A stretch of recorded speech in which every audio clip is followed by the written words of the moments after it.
Koalas are functionally extinct with only 80,000 left in wild. The number of koalas in Australia has fallen so low the species is functionally extinct and unlikely to produce a new generation, campaigners have warned. Here's a summary of the article. The number of koalas in Australia has fallen so low the species is functionally extinct and unlikely to produce a new generation, campaigners have warned.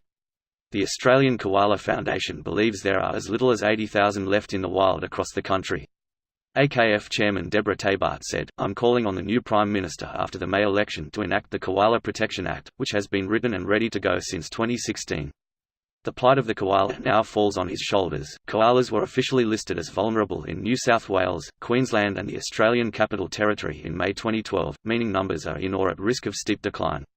While not listed as vulnerable in Victoria or South Australia, local populations of koalas are known to have gone extinct. Studies have found heatwaves caused by climate change and habitat loss from deforestation are two of the biggest threats to koalas.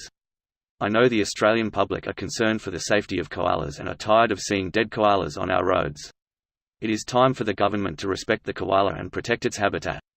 This post received a score of 21,274, with an upvote ratio of 94%. Here are the top comments in response to this article.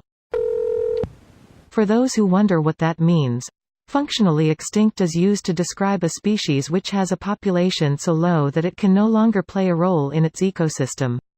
It also describes a species which has no pairs left to reproduce, or a population that suffers from inbreeding, risking genetic disease. In this case it refers to the ecosystem functionality portion, not the issue of reproduction. There are estimated to be some individuals 80,000 left, which is a lower number than previously thought, but it's enough that with proper habitat protection and a bit of management they are in no danger of extinction. Of course, getting that habitat protection is the difficult bit. Greater than, but it's enough that with proper habitat protection and a bit of management they are in no danger of extinction. Right, but this is Australia. So they're fucking gone. Hey, you think you've got problems? I do conservation work in Vietnam and my flagship species has 66 individuals. Get involved locally, take part in an invasive species removal day, frequent businesses that behave responsibly and restaurants that source locally supplied food, see what assistance your local conservation org or land trust needs, use native plants for landscaping, etc. In general, your money will mean more and be more effective when it goes to small organizations and doesn't have strings on it dictating how it must be spent. If you're more interested in the direct, hands-on, local action then small orgs, if you're more interested in affecting policy and political aspects of conservation, then large orgs are better. Damn, that's low enough to give them each a name and being able to recite the entire species by heart. California condors were nearly extinct in the wild when all remaining members of the species were captured and put into a breeding program, before being reintroduced into the wild in 1991. The program has been a modest success with 463 individuals existing today.